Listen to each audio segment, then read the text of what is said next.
بسم اللہ الرحمن الرحیم نحمدہ ونصلی ونسلم علی رسولہ الکریم اما بعد وبیان القسم الثالث وهو القیاس بعلت مستنبط بالرأی والاجتہاد ظاہر۔ اچھا جی، یہاں سے سبق نمبر 101 اور اصول الشاشی، مصنف رحمۃ اللہ علیہ یہاں سے وہ تیسری قسم کو بیان فرما رہے ہیں۔ تیسری قسم سے کیا مراد؟ اصل میں یہ چوتھی قسم ہے، مصنف جس کو تیسری کہہ رہے ہیں۔ پہلی تو وہ ہو گئی تھی نا کہ علت معلومہ قیاس کے اندر جو ہو کس سے ہو؟ کتاب اللہ سے۔ دوسری کس سے ہو؟ سنت سے۔ تیسری کس سے ہو؟ اجماع سے۔ چوتھی کس سے ہے یہاں پر؟ اجتہاد اور استنباط سے۔ لیکن یہاں پر چونکہ کتاب اللہ اور سنت رسول کو ایک قرار دیا گیا ہے اور اجماع کو دوسرا، اور اب یہاں پر رائے اور اجتہاد استنباط کو تیسرا، اس لیے یہاں پر تیسری قسم اس کو کہا گیا ہے۔ امید آپ سمجھ گئے ہوں گے اس چیز کو۔ اچھا، اب یہاں پر یہ اب ساری باتیں جو یہاں ہو رہی ہیں وہ یہی ہیں جو انہوں نے یہاں پر اتنی لمبی چوڑی جو تفصیلات عبارتیں لائی ہیں، اس کا مختصر خلاصہ وہ میں آپ کے سامنے پیش کیے دیتا ہوں اس حوالے سے۔ وہ یہ بتا رہے ہیں یہاں پر کہ یہ جو علت ہوگی نا، علت بسا اوقات تو ہمیں کتاب اللہ سے معلوم ہوگی، جیسے پیچھے آپ نے پڑھا، سنت رسول سے حاصل ہوگی جیسے پیچھے پڑھا، اجماع سے حاصل ہوگی جیسے پیچھے پڑھا۔ کبھی ایسے ہوگا کہ پھر ان سے نہیں حاصل ہوگی تو ہم وہ علت تلاش کرنے کی کوشش کریں گے رائے اور اجتہاد سے۔ اب رائے اور اجتہاد سے جو علت ہم حاصل کریں گے تو ظاہر بات ہے وہ مجتہد اپنے سوچ سے، عقل سے، شعور سے وہ غور کرے گا کہ جو حکم وہ اصل میں پا رہا ہے تو فرع میں وہ حکم جو لا رہا ہے تو وہ کس بنیاد پر لا رہا ہے، اس کے لیے کوئی علت ہونی چاہیے۔ اب جب علت ہونی چاہیے، وہ علت کیا ہوگی؟ کوئی وصف ہوگا، کوئی ایسا وصف ہوگا جس وصف کو سامنے رکھے گا، جس وصف کی وجہ سے وہ حکم لگ رہا ہوگا، اصل میں اس وصف کو تلاش کرے گا۔ وہ وصف تلاش کرتے ہوئے یہ ذہن میں رکھے کہ وہ وصف اس حکم کے بالکل مناسب بھی ہو۔ ایسا نہیں ہے کہ وہ وصف اس حکم کے ساتھ جڑتے ہی نہیں ہے، مناسب ہی نہیں، ملائم ہی نہیں ہے، تو اپنی طرف سے پھر اس کو وصف یا علت مشترکہ وہ چیزیں نہیں بنا سکے گا۔ دیکھیں قرآن کریم نے کہا ہے نا کہ انما الخمر والمیسر والانصاب والازلام رجس من عمل الشیطان۔ اب یہاں پر شراب کو بھی شیطان کی پلیدی کہا گیا ہے، حرام کیا گیا ہے۔ تو اب یہ حرام کیوں ہے؟ اس وجہ سے ہے کہ اس میں جاگ آ جاتی ہے، گاڑی ہو جاتی ہے، یا اس وجہ سے ہے کہ یہ صحت کے لیے اچھی نہیں ہے، بڑی بیماریاں سے لگتی ہیں، یا اس وجہ سے ہے کہ اس سے پیٹ پھول جاتا ہے، ٹھیک ہے، چربی آ جاتی ہے پیٹ پر، پیٹ پھول جاتا ہے وغیرہ، اس طرح کی نہیں۔ یہ اس طرح کی جو چیزیں ہیں یہ تو طبی چیزیں ہو گئی ہیں نا، طبی چیزیں۔ تو محض طبی اعتبار سے کوئی چیز کو آپ علت یا وصف بنا لیں اور کہے جی اس لیے یہ چیز حرام ہوئی ہے، تو یہ یہاں پر وصف ملائم یا وصف مناسب اور موافق مطابق نہیں نظر آتا۔ لہٰذا ہم نے غور کیا تو پتہ چلا جی شراب اس لیے حرام ہے کہ اس میں نشہ ہے۔ اس میں کیا ہے؟ نشہ ہے۔ تو اب نشہ جو ہے وہ ایک ایسی علت، ایسا وصف ہے جو اس حرام والے حکم کے ساتھ جڑتا ہے، مناسب ہے، تو لہٰذا ہم نے اس کو لے لیا، ٹھیک ہے۔ اچھا جی، ایک بات تو یہ یہاں پر آ گئی۔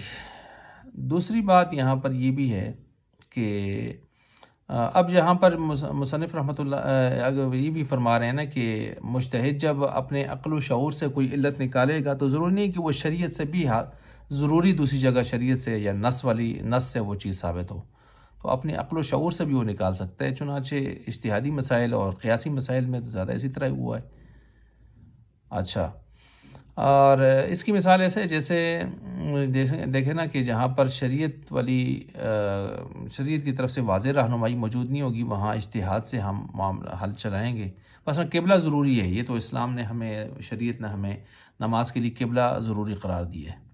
اب قبلے کو معلوم کرنے کے بہت سارے طریقہ کار ہیں، لیکن بس اوقات صحرا میں انسان ہے، وہاں پر اس کو قبلہ معلوم کرنے کا کوئی راستہ نہیں، اس کے پاس کوئی بتانے والا گائیڈر موجود نہیں ہے، نہیں دیگر آج کے جو آلات ہیں، کمپاس وغیرہ کوئی چیز اس کے پاس نہیں ہے، تو پھر کیا کرے گا؟ وہ اپنے دماغ پر زور دے گا اور جو ظن غالب ہوگا رجحان قلب اس کے اوپر وہ عمل کرے گا، وہی اس کو جو ہے اپنے لیے بنیاد بنائے گا۔ یا پانی کہیں اگر اس کو نہیں مل رہا، سفر میں ہے، تو وہ پھر سوچ سکتا ہے کہ حالات کا جائزہ لیتا ہے وہ کہ 1 میل کے اندر اندر پانی ملتا ہے کہ نہیں ملتا، اگر نہیں ملتا ہے تو پھر تو اس کو تیمم نہیں کرنا، نہیں ملتا تو اس کو تیمم کرنا ہے۔ تو یہ ساری چیزیں اب اس کو اپنے ایسا ہے۔ تو جو وصف مناسب للحکم ہو، یہ منصوص اگر ہوا، فرض کیجیے اگر نص سے کوئی حکم ثابت ہو رہا ہے، وصف ثابت ہو رہا ہے، کوئی ایسی علت، تو پھر ہم اجتہاد کی طرف نہیں جائیں گے۔ اجتہادی وصف کی طرف کب جاتے ہیں؟ اجتہادی علت کی طرف جب ہم نص سے کوئی چیز نہ پائیں۔ ٹھیک ہو گیا؟ اچھا، اس چیز کو یہاں پر سارا بیان کیا جا رہا ہے۔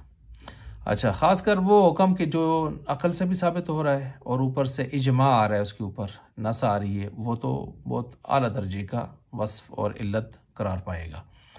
وہ بیان اس قسم ثالثی، اور قسم ثالث کا جو بیان ہے وہ القیاس بعلت مستنبط بالرأی والاجتہاد، وہ قیاس ہے کہ جو ایسی علت کے ذریعے سے ہو جو مستنبط ہو رائے اور اجتہاد کے ساتھ۔ ظاہر، یہ ظاہر ہے، خبر ہے مبتدا کی، مبتدا کون ہے؟ وہ بیان القسم ثالثی، وہ ظاہر۔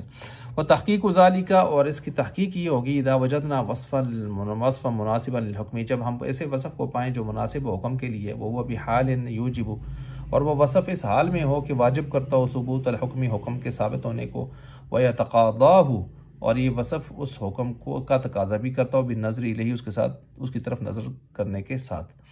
وقد اقترن به الحکم، اور اس وصف کے ساتھ مقترن ملتا ہو حکم فی موضع الاجماع، اجماع کے جگہ میں بھی، یضاف الحکم الیہ، تو حکم کو اسی کی طرف منسوب کیا جائے گا۔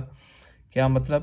یعنی حکم کی نسبت اسی وصف کی طرف کر دی جائے گی، گویا یہ وصف اس کے لیے علت بن رہا ہے، للمناسبتی، مناسبت کی وجہ سے، لا لشہادت الشرعی بکونی علتا، نہ یہ کہ شریعت نے اس کے لیے کوئی شہادت دی ہے علت ہونے کے طور پر اس وصف کے۔ کیا مطلب؟ یعنی ضروری نہیں کہ ہر علت کا، ہر وصف کا شریعت سے ہی ثابت ہونا ضروری ہے، عقل سے بھی وہ چیز کو ثابت کیا جا سکتا ہے، لیا جا سکتا ہے۔ ٹھیک ہے، اس چیز کو یہاں پر بیان کیا گیا۔ وَنَظِيرُهُ، اس کی نظیر کیا؟ اِذَا رَأَيْنَا شَخْصًا آتا، ہم نے ایک شخص کو دیکھا نا کہ آتا فقیرا درہما، اس نے فقیر لالے کو، ایک فقیر کو 1 درہم دے دیا۔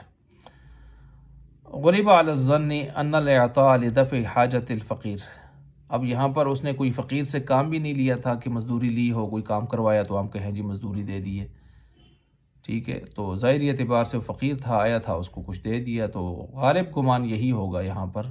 اب ہم جب سوچیں کیوں دیا ہے بھائی، دینے کی وجہ کیا ہے، علت کیا ہے اس کی، تو پھر جواب یہی آئے گا کہ جب مزدوری ثابت نہیں ہے، مزدوری کرنا ثابت نہیں ہے، اس کی اجنبیت ہے اور آیا اور اچانک سے دے دیا، تو اس کا مطلب یہ ہوگا لدفع حاجت الفقیری، وہ فقیر کی کوئی حاجت تھی جس کو اس نے دفع کرنے کے لیے، پورا کرنے کے لیے دیا ہے، وہ تحصیل مصالح ثواب، اور بجائے دنیا کے کچھ کھاتے کے وہ آخرت اور ثواب، اجر و ثواب کو سامنے رکھتے ہوئے اس نے یہ دیا ہے۔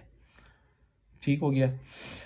تو گویا یہاں پر جہاں پر جو ہے وہ ظاہری اعتبار سے نص یا مشاہدات کے ذریعے وہ چیز سامنے نہ آئے تو پھر ہم اس کو اجتہاد کے ذریعے سے لیتے ہیں۔ اذا عرف هذا فنقول، جب یہ ساری بات آپ کو سمجھ آ گئی، یعنی آپ اس کو سمجھ گئے، اذا رأینا وصفا، جب ہم دیکھیں کہ کسی وصف کو مناسبا للحکم، جو مناسب ہو حکم کے، وقد اقترن به الحکم، اور اس حال میں کہ اس کے ساتھ، اس وصف کے ساتھ حکم جو ہے وہ مقترن ملتا ہو، فی موضع الاجماع، اجماع کی جگہ میں، یغلب الظن باضافت الحکم الی ذلک الوصف، تو یہاں پر غالب گمان کرتے ہوئے اس حکم کی اضافت نسبت کر دی جائے گی اس وصف کی طرف، گویا وہ حکم کی نسبت اس وصف کی طرف ہی ہو جائے گی کہ حکم تب ثابت ہے کہ یہ وصف ہے، یہ علت، وصف جو ہے علت بن رہا ہے۔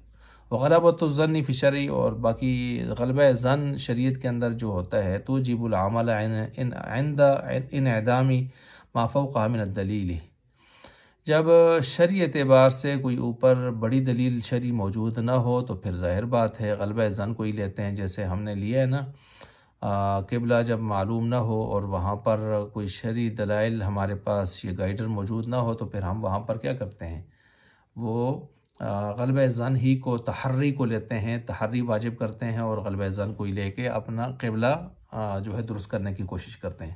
بمنزلۃ المسافر اذا غلب علی ظنہ ان بقربہ ماء، کہ مثلاً کہ اس کے کوئی مسافر ہے سفر میں ہے اور اس کو پانی نہیں ہے، تو کیا وہ تیمم کرے گا؟ تو وہی ہے کہ وہ غور کرے کہ 1 میل تک اس کو پانی مل سکتا ہے کہ نہیں مل سکتا، مل سکتا ہے تو وہ تیمم نہیں کرے گا، نہیں مل سکتا تو تیمم کرے گا، یہ اس کو اس طرح کرنا ہے۔ لم یجوز لہ تیمم، لیکن فٹافٹ اس کے لیے تیمم جائز نہیں ہوگا، اس کو تحری کرنی پڑے گی۔ وعلی ھذا مسائل التحری، اسی پر مسائل تحری بھی ہیں، جیسے کہ قبلہ کے مسائل دیگر میں نے کہا، یا زکوٰۃ کے اندر کہ اس کو دی جا سکتی نہیں جا سکتی، تو تحری کرے گا نا، تحری کر کے دے گا کہ بھئی زکوٰۃ لینے کے قابل ہے مخاطب یا نہیں ہے۔ اچھا بھائی، یہاں تک جب آپ اس بات کو سمجھ گئے ہیں تو اب آگے آ گیا وہ حکم ھذا القیاس، کہ اس قیاس کا حکم کیا بنے گا، یہ جو چوتھا آ گیا ہے۔ وہ حکم ھذا القیاس، کون سا قیاس بھائی؟ بالعلت المستنبط بالرأی، جو قیاس جس کی علت معلوم ہوئی ہے اجتہاد اور استنباط کے ذریعے سے، اس کا حکم کیا ہوگا؟ کہتے ہیں ان یبطل بالفرق المناسب، یہ باطل ہو سکتا ہے اگر کوئی فرق مناسب اس کے ساتھ بیان کر دے تو فرق مناسب کے ساتھ یہ باطل ہو سکتا ہے۔ ٹھیک ہے، اب اس بات کو سمجھیں کہ مثلاً ایک مجتہد ہے، اس نے اجتہاد سے ایک وصف کو علت قرار دیا اور حکم ثابت کر لیا۔ کوئی ایک معترض دوسرا آیا، اس معترض نے دوسرے وصف کو علت ثابت کر دیا، تو پہلا والا کیا ہو جائے گا؟ پھر باطل ہو جائے گا۔ مثلاً صغیر ہے نا، صغیر آدمی، چھوٹا بچہ، اس کے مال میں زکوٰۃ نہیں ہے۔ کس کے ہاں؟ ہمارے ہاں احناف کے ہاں۔ امام شافعی فرماتے ہیں کیوں ہے جی؟ وہ اس کے لیے علت بیان کرتے ہیں، سد حاجت فقیر، فقیر کی ضرورت کو پورا کرنا۔ اب جیسے وہ بڑے کے مال میں پائی جاتی ہے، اس سے مال نکلتا ہے زکوٰۃ کا، تو اس کی ضرورت پوری ہوتی ہے، تو چھوٹے کے مال میں سے بھی جب نکلے گا تو زکوٰۃ کا مال، تو اس سے بھی تو وہ فقیر کی حاجت پوری ہوگی نا، تو انہوں نے سد حاجت فقیر کو علت قرار دیا ہے۔ اچھا جی، اور ظاہر بات ہے یہ کبیر اور صغیر کے مال دونوں سے پوری ہو سکتی ہے، لیکن ہمارے ہاں علت یہ نہیں ہے، ہمارے ہاں علت ہے قرآن کی روح سے جو شرعی اعتبار سے آئی ہے، انہوں نے عقلی اعتبار سے لے لی ہے، اجتہادی اعتبار سے، ہم نے شرعی اعتبار سے لیے۔ خذ من اموالہم صدقۃ تطہرہم وتزکیہم بہا وصلی علیہم، کہ ان سے زکوٰۃ لیجیے، اور زکوٰۃ لینے کی کیا وجہ ہے، کیا علت ہے؟ تو تطہرہم بہا وتزکیہم بہا، گناہوں کو بھی صاف کرنا ہے، مالوں کو بھی صاف کرنا ہے۔ تو بھائی دیکھیے، صغیر جو ہے اس کے گناہ تو ہیں ہی نہیں ہیں، اور زکوٰۃ کو دینے کا جو حکم ہے، لینے کا حکم ہے، لین دین کا، اس کی وجہ علت کیا بیان ہوئی ہے؟ انسان بھی پاک ہوں گے گناہوں سے، اور مال بھی پاک ہوگا ہر قسم کی آفات سے، مصیبتوں سے، ان چیزوں سے، اور مال کا جو میل ہے زکوٰۃ، وہ اس سے بھی پاک ہوگا۔ تو اب صغیر کے اندر یہ علت کیسے پائی جاتی ہے؟ صغیر کے تو گناہ ہی نہیں ہے، معصوم ہوتا ہے، وہ تو فطری اعتبار سے معصوم ہوتا ہے، تو جب اس کو گناہ نہیں ہے تو اس کو پاک کرنے کے لیے مال کیسے لیا جائے، جو شرعی اعتبار سے جو اس کی علت بیان ہوئی ہے۔ تو لہٰذا یہ قیاس جو ہوگا، یہ قیاس فاسد ہوگا، کہ یہاں پر قیاس کیا کیا امام شافعی نے؟ بڑے کے، کبیر کے مال پر قیاس کیا ہے صغیر کے مال کو، تو یہ قیاس ہم کہتے ہیں قیاس فاسد ہے، قیاس مال فارق ہے۔ بڑے کے تو گناہ ہوتے ہیں نا، تو ٹھیک ہے، اس کو لیا جائے تاکہ اس کا گناہ ختم ہو، گناہوں سے پاک ہو، لیکن صغیر کے تو گناہ ہی نہیں ہوتے، تو پھر قیاس مال فارق، قیاس فاسد ہوگا۔ امام شافعی رحمۃ اللہ علیہ نے جو کیا ہے یہاں پر، اسی بات کو یہاں بیان کیا ہوا، حکم ھذا القیاس ان یبطل بالفرق المناسب لأن عنده یوجد مناسب سواہ، کہ اس کے علاوہ ایک دوسرا مناسب پایا جا رہا ہے، فی صورت الحکم، حکم کی صورت میں، فلا یبقى الظن باضافۃ الحکم الیہ، پس نہیں یہاں پر باقی رکھا جائے گا، نہیں باقی ہوگا حکم یہاں پر ظن غالب باضافۃ الحکم، حکم کے اس کی طرف منسوب کرنے کے اعتبار سے، فلا یثبت الحکم بہ، پس نہیں ثابت ہوگا حکم اس وصف کے ساتھ، لأنہ کان بناء علی غلبۃ الظن، کیونکہ وہ تو بنا کرنا ہوتا ہے غلبہ ظن کے اوپر، وقد بطل ذلک بالفرق، اور یہ فرق کیا ہو گیا؟ تحقیق باطل ہو چکا ہے۔ کیا مطلب؟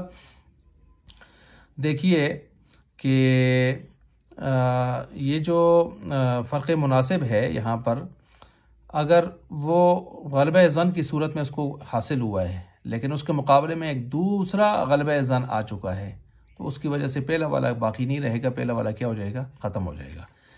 ایک آدمی ہے، اس کو مثلاً قبلہ کی طرف اس نے تحریک کر کے وضو جو ہے شروع کیا تھا سلسلہ نماز کا، لیکن اب اس کو جو ہے اچانک سے دوسری طرف اس کا ذہن پھر گیا، یا اس کو ایک دوسرے گائیڈر نے آ کے بتا دیا کہ بھائی یہاں پر تو قبلہ اس طرف ہے، تو ظاہر بات ہے اس کی پہلی والی تحریک کیا ہو جائے گی؟ باطل ہو جائے گی۔ وعلیٰ حاضہ سے یہاں سے مصنف رحمۃ اللہ علیہ جو بیان فرمانا چاہتے ہیں وہ یہ ہے کہ پیچھے جو آپ نے علت پڑھی تھی، جو علت ثابت ہوتی ہے قیاس کی، یا کتاب اللہ سے، یا سنت رسول سے، یا اجماع سے، یا اجتہاد استنباط سے، تو ان تینوں کا حکم مختصر اعتبار سے بیان فرما رہے ہیں۔